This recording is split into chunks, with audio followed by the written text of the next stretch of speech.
Hello guys! Magandang hapon sa inyong lahat. I am Chirgas Mamasgari Channel, a faith healer, also a tarot reader. So ngayong hapon na to, tignan natin ano kayong sabihin sa ng ating mga gabay. So this is a weekly pasilip, no? Para kay Congressman Pulong Duterte. So eto, hagilapin na tuklasin natin, maaaring masagap natin sa energy niya. Ano man yung mga bagay na mahagilap na to ay pawang gabay lamang, ha? Pawang gabay lamang upang maiwasan, no? Ano man yung posibleng mangyari sa hinaharap, or maaaring magbigay gabay sa kanya upang malaman niya yung mga bagay na dapat niyang gawin. Okay. So guys, once again, itong reading na to ay gabay at entertainment purposes only. So of course, don't forget to like and subscribe my channel. And hihirap ko siya pa for more videos update. Then of course, maraming salamat pa sa mga walang sawang pagsuporta sa aking channel. Lalo-lalo na ang dirigi-skip ng ads na way pagpalaing kayo. Nang Diyos at may kapal, siksik, liglig, umapaw na biyayang manumbalik sa inyo. So guys, let's see. Angel Spirit, please give me information po. Angel Spirit, please give me information. Ano kang sabihin sa'yo ng ating mga gabay? Oh, there's something a 5 of cups. Uy, there's a regret, disappointment. No, mayroong bagay na pagsisisihan dito, guys. No, mayroong bagay na maaring hindi niya akalain na ganito ang magaganap. So, mayroon talagang pagsisisi na maaring mangyari. Ano kaya yon? Unang bagsak, lagapak. There's something a 2 of cups. There's a partnership. No, meron din daw na malalantad tungkol sa isang partnership. No, at the same time with the Queen of Swords, no, para unti-unti nang tatanggalin at lilinisin. No, yung mga bagay na maaring nagsisilbing panira sa eksena. There is something, guys, with a judgment, a wake-up call. There's something paghuhukom. Bagay na maaring, kumbaga, there's a red flag. May paalala sa kanya, kailangan niya mag-pay attention dito. Kung hindi siya mag-pay attention, lahat ng bagay na kanyang ginawa ay maaring mapunta sa wala. Ay! Angels, let's get information po. And of course, there's something, guys, with a 7 of cups, confusion.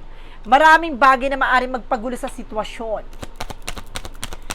No, maraming bagay na maaring gumulo sa eksena.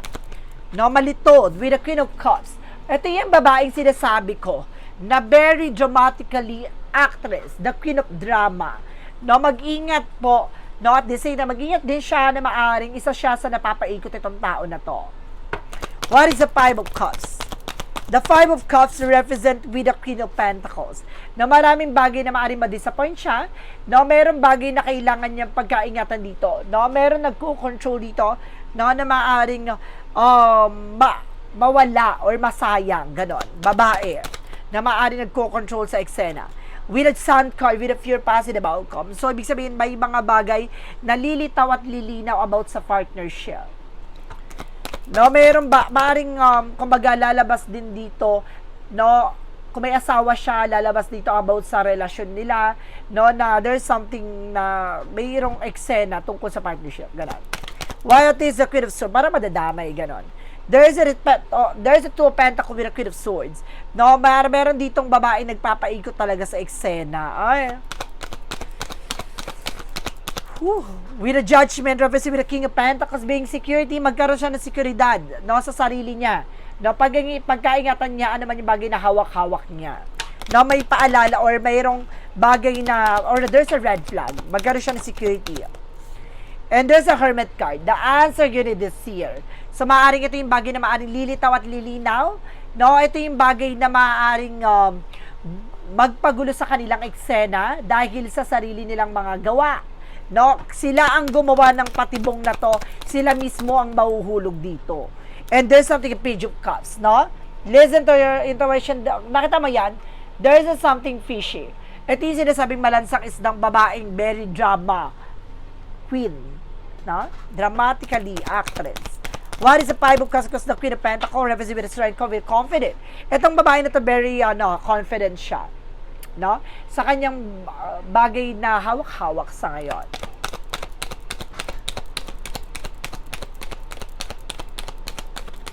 And of course, there's something, guys, with an Emperor, something a boss. No, there's a partnership. Meron daw dito mabubuong partnership daw na maaring there's a possible na if ever na baka gusto niya rin tumakbo bilang isang president. There's something possible na gano'n na mangyari. Na magkakaroon ng partnership. Parang siya yung ipa-front. No? Kung hindi makatakbo ang kanyang sister, there's a possible na siya. Ang, kumbaga, ibala. No? Ganon. There's a recurrent circus at 2 pentacle with a 10 of 1, something burden. Na meron talaga dito na maaaring magpabigat sa kanilang sitwasyon. There's a lot of issues, no? Ay. May ipit siya dito. Maaari pa siya makulong. No? Kumbaga, meron siyang kailangan ingatan dito kasi may mabubulgar at may mag-uusapan na ngayon tungkol sa anomalies. No? Meron siya, it's either dawit or maaring, kumbaga, merong mabubulgar tungkol sa flood control issues na related siya. Na gano'n. What is the Seven of Cups? Because the Hermit card. There's an Knight of Cups. No, there's a proposal. There's an offer. No, may rami daw offer na paparating dito. No, para kumbaga guluhin yung eksena or para lituhin ang eksena para ibaling yung issue sa ibang bagay. Ganon.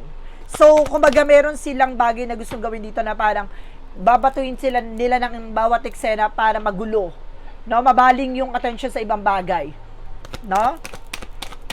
So, let's see what is additional messages. So, there's something of 4 Pentacles. Saving and protecting. So, kailangan niya pagkaingatan na naman yung bagay na kanilang hawak-hawak sa ngayon. What is the outcome? For the outcome, there's a Knight of Swords. Bibilis na raw ang takbo ng investigation or sitwasyon. No, may mga bagay na parang bibilis na ang excel with a full card. No? Meron ditong masyadong tiwala.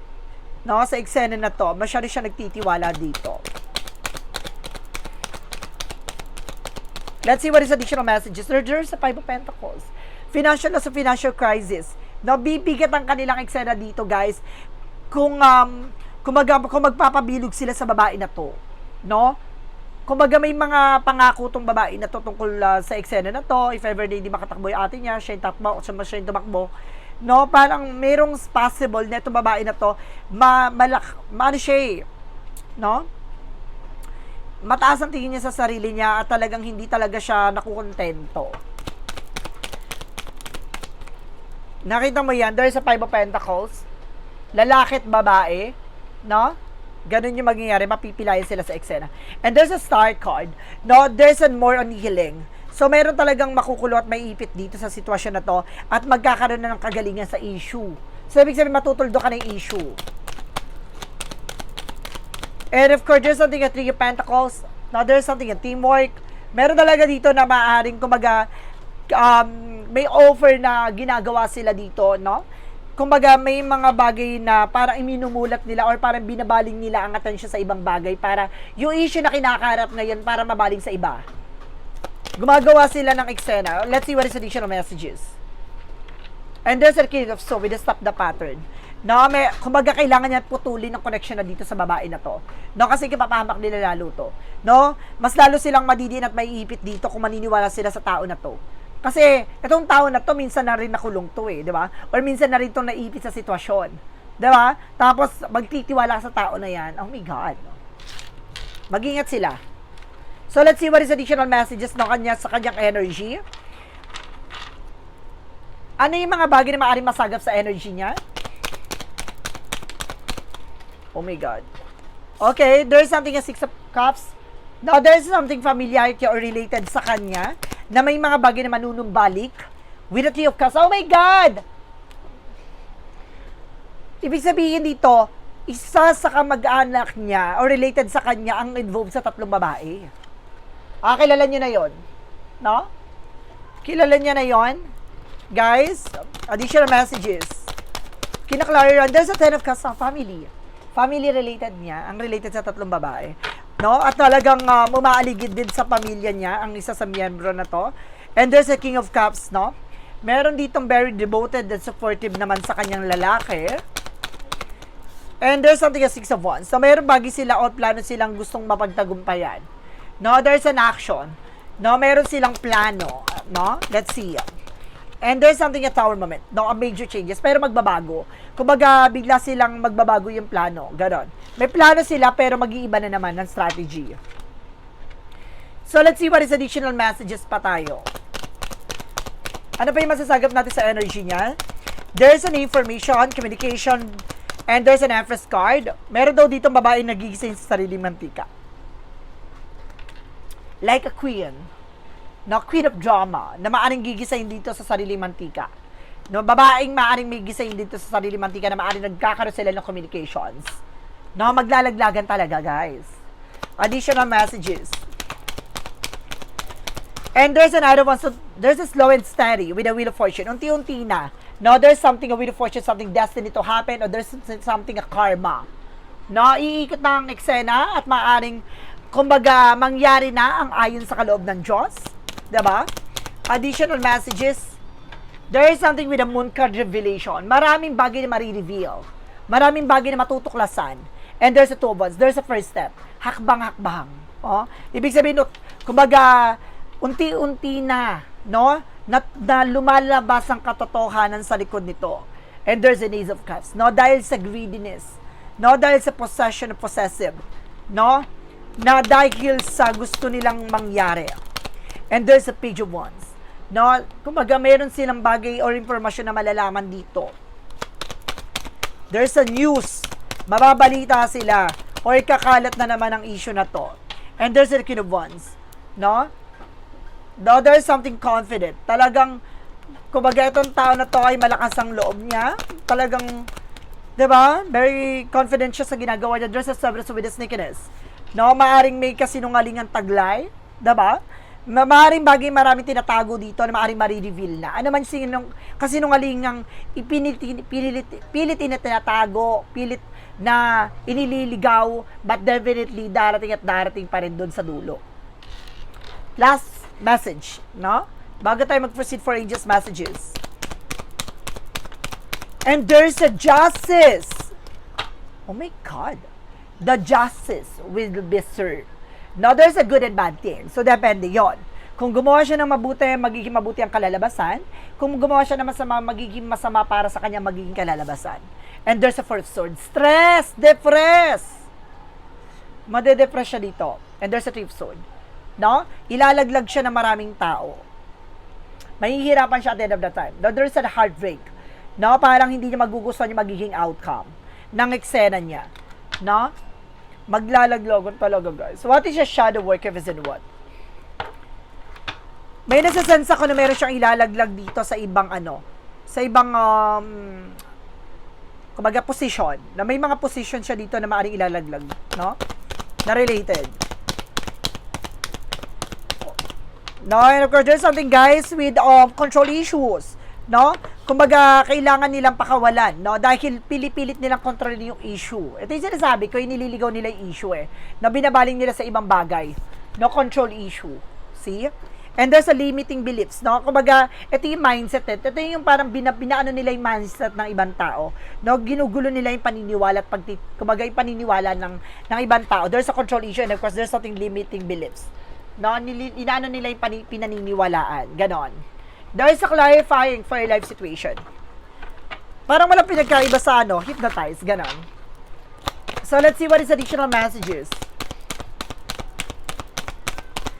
And there's something, guys, with a soul of balance. Seek equilibrium in love and career, harmonizing your inner scale to weight decisions with both heart and mind. So, kailangan niya ng timbangin, no? Yung mga bagay na yung importante sa buhay niya, sa sitwasyon niya.